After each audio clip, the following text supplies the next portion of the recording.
Pai, do Filho e do Espírito Santo. Amém. Proclamação do Evangelho de Jesus Cristo, segundo Marcos. Jesus disse aos seus discípulos: Vamos para outra margem. Eles despediram a multidão e levaram Jesus consigo, assim como estava na barca. Havia ainda outras barcas com ele. Começou a soprar uma ventania muito forte, e as ondas se levantavam dentro da barca, de modo que a barca já começava a se encher.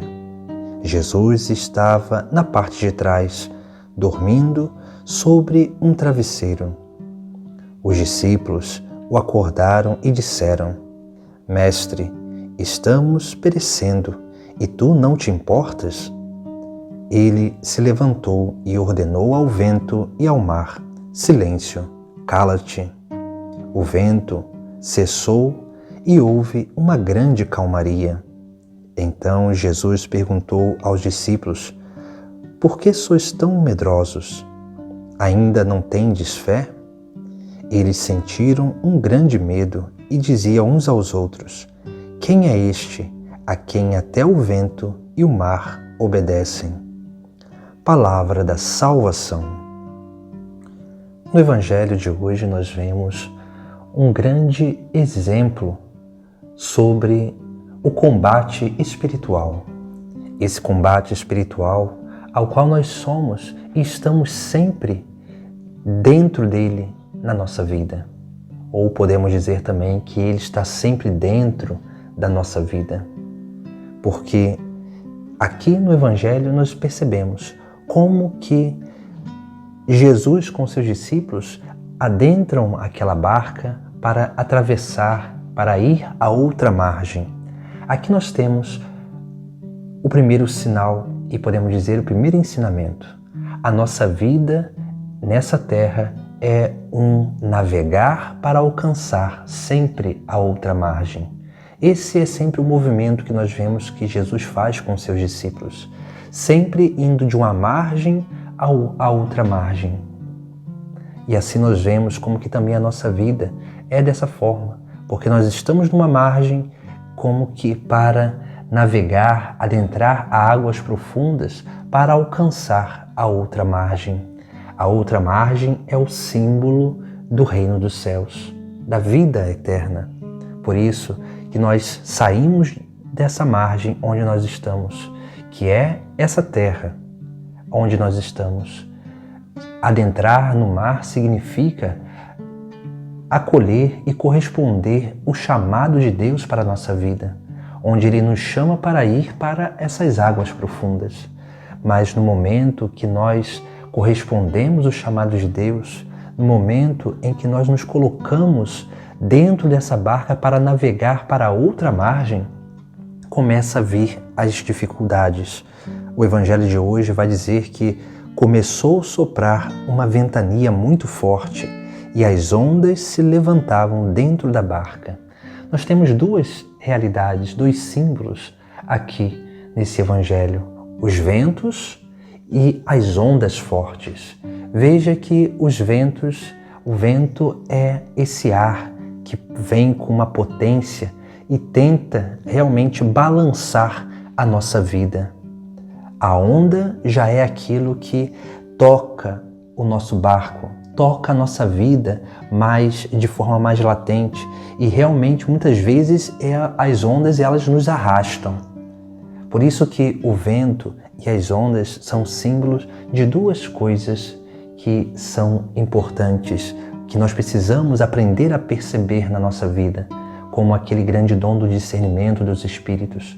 Porque o vento são as ideologias do mundo, essas ideologias que tocam a nossa vida, que tentam nos balançar. Essas ideologias, esses pensamentos, esses erros doutrinários que vão ferindo o Sagrado Evangelho. Esse vento, ele unicamente vai como que nos balançando. Mas veja que as ondas são formadas também pelos ventos. E as ondas são símbolo das paixões do nosso interior. Essas paixões, sim, que são esses defeitos dominantes, que são muitas vezes as paixões, elas motivam os vícios, e esses vícios eles são capazes sim de nos arrastar, de nos levar para o fundo do mar. E o fundo do mar simboliza justamente isso, né? Está imerso no pecado, está imerso e sendo arrastado cada vez mais pelas paixões, o vício.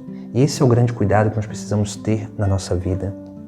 Por isso que nós precisamos ter essa docilidade do Espírito Santo para entender que a nossa meta é a outra margem, o reino dos céus. E nesse caminho, nessa navegação, nós temos essas duas dificuldades. As coisas do mundo e também, né, que as coisas do mundo também muitas vezes são motivadas pelas tentações do demônio, mas também nós temos essas ondas que tocam a nossa vida e tentam nos fazer arrastar. E aí nós precisamos ter esse grande cuidado com as nossas paixões interiores. São essas duas coisas que nos causam medo, porque elas nos fazem cair, elas nos fazem desanimar, elas nos fazem ir deixando de confiar em Deus. Por isso que esses discípulos vão até Jesus e vão dizer: Mestre, estamos perecendo e tu não te importas? Jesus, ele vai levantar, ordenou o vento e o mar, dizendo: silêncio, cala-te. Aqui nós temos duas atitudes que nós precisamos, diante dessas dificuldades, sermos capazes de alcançar.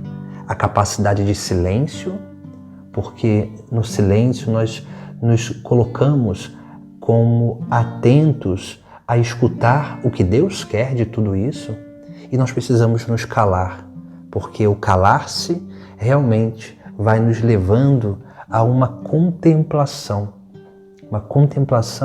daquilo que realmente é a vontade de Deus para a nossa vida. E aí sim, o vento cessa, o mar bravio, ele vai acalmando. Porque as ideologias do mundo, as tentações do demônio e as paixões da nossa carne, elas vêm justamente para ferir a nossa confiança em Deus, para nos colocar medo. Por isso que Jesus Cristo exorta: por que sois tão medrosos? Ainda não tendes fé? Eles sentiram um grande medo e diziam uns aos outros: quem é este, a quem até o vento e o mar obedecem? E essa deve ser a nossa certeza, porque Jesus é aquele que em nós faz calar as ideologias do mundo, faz calar as tentações do demônio, faz calar as paixões da nossa carne, para que nós possamos verdadeiramente dar continuidade à nossa vida e essa navegação de uma margem dessa terra a outra margem, ao reino dos céus, tendo sempre certeza que nós teremos dificuldades, mas essas dificuldades são vencidas com a confiança em Jesus Cristo. Mas para que possamos confiar, precisamos silenciar, precisamos nos calar para aprender a meditar a sua palavra e escutar a sua voz que nos diz aquilo que deve fazer. Essa voz que vai calando as outras vozes, essa voz divina que vai verdadeiramente nos dando o ensinamento, o entendimento e vai nos fortalecendo na nossa fé, na nossa confiança e na nossa esperança de alcançar o reino dos céus. Em nome do Pai, do Filho e do Espírito Santo. Amém.